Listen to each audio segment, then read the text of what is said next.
আমরা নানা কারণে গ্যাসের ওষুধ খেয়ে থাকি। পেটের ব্যথা, মাথার ব্যথা, বুকের ব্যথা, যেখানেই ব্যথা হয় আমরা গ্যাসের ওষুধ খাই।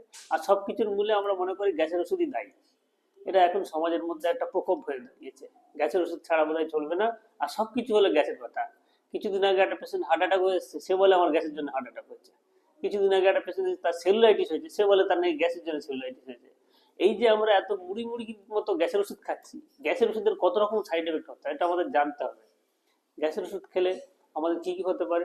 প্রথম কথা, গ্যাসের ওষুধ খেলে অ্যানিমিয়া হতে পারে, রক্তাল্পতা হতে পারে, ভিটামিন বি 12 এর ডেফিসিয়েন্সি হতে পারে, ভিটামিন বি 12 এর অভাবে কি হতে পারে? নিউরোপ্যাথি হতে পারে, অ্যাটাক্সিয়া হতে পারে, গা মাথা ঘুরতে পারে।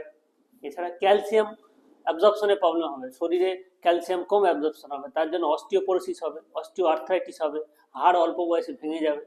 আর ম্যাগনেসিয়ামের অভাব হতে পারে, ম্যাগনেসিয়ামের অ্যাবজর্পশনে বাধা দেবে।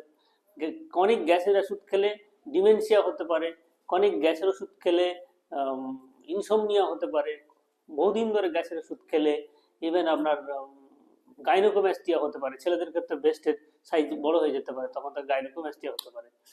সুতরাং আমরা না জেনে না বুঝে ডাক্তারবাবুর কথা না শুনে আমরা প্রচুর পরিমাণে গ্যাসের ওষুধ খাবো না। গ্যাসের ওষুধ খাওয়ার আগে আমরা ডাক্তারবাবুর সাথে কনসাল্ট করবো।